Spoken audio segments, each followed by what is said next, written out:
Good morning. Today we are going to learn warehousing. Now, what is this warehousing? Warehousing, it is a place where the goods are stored. So this was just a traditional concept, but now warehouse performs many other functions apart from storing the goods. So what are the various functions which the warehouse perform? It helps in price stability.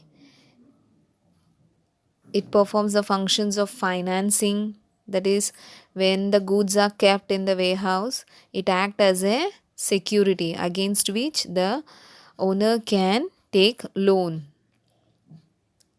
Grading, packing of the goods can be done. Transportation facilities to the depositors or to the owner. It helps, it provides time and place utility. It helps in processing of the goods.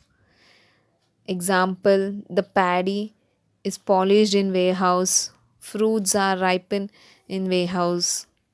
So, traditionally there was a thinking, there's a concept that warehouse means it is just only for storing the goods. But now, storing is just only one function performed by warehouse.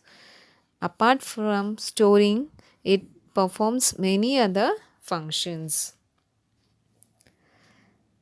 Now let us learn the various types of warehouses. The first one is private warehouse.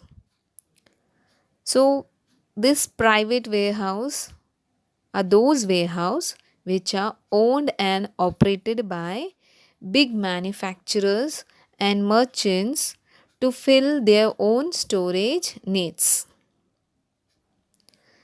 The big business firms who need large storage capacity to store their goods and who have money to construct and maintain their own warehouses, they go for private warehouse. Take for example, there is a person called Mr. X, named Mr. X, and he has a factory. He always felt the need to store the goods. So, for this purpose, what he has done? He has built a warehouse for himself.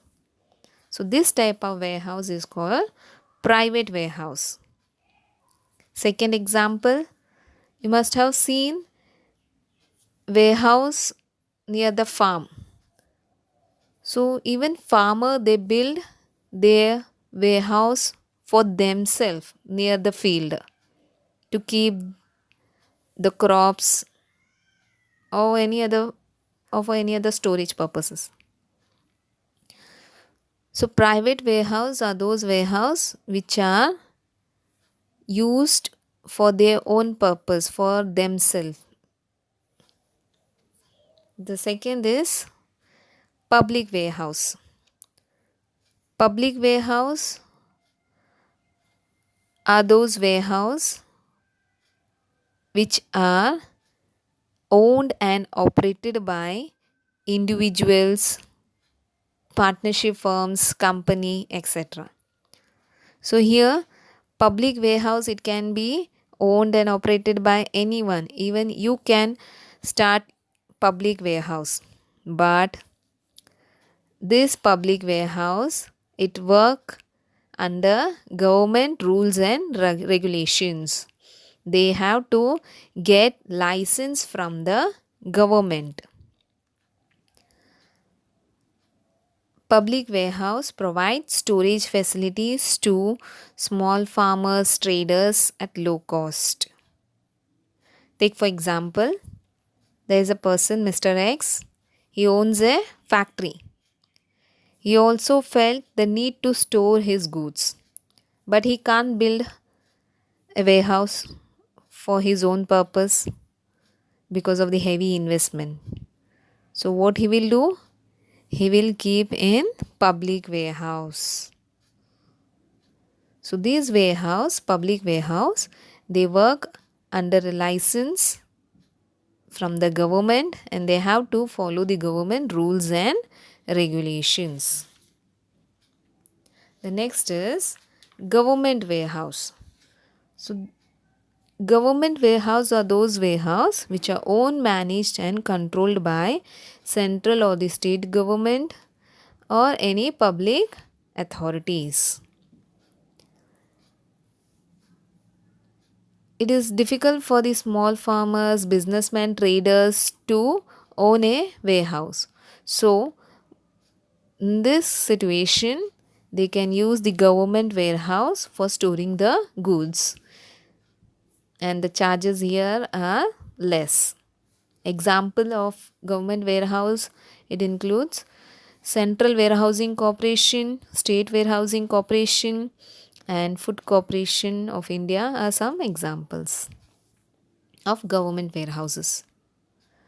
The next is cooperative warehouses. These warehouses are owned, managed, and controlled by cooperative societies, and they charges nominal rate. So this type of warehouse, they are useful for the farmers, traders, and general public. The next is bonded warehouses. Now, what is this bonded warehouses?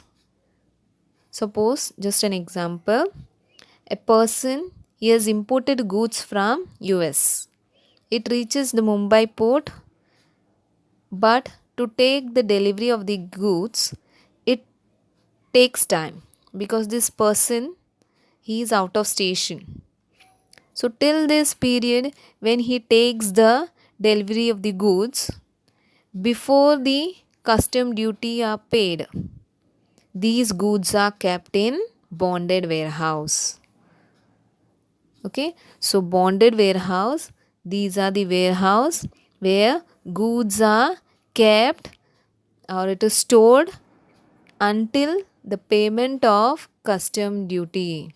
So till the custom duty is not paid by importer, these goods are kept in bonded warehouse.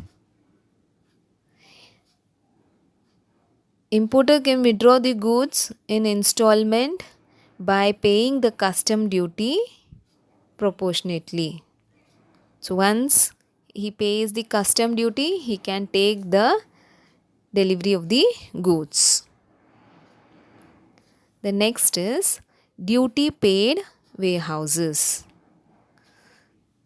Take for an example, if the importer faces any problem in case of transportation of the goods, after making payment of the custom duty, then the goods can be stored at duty paid warehouses.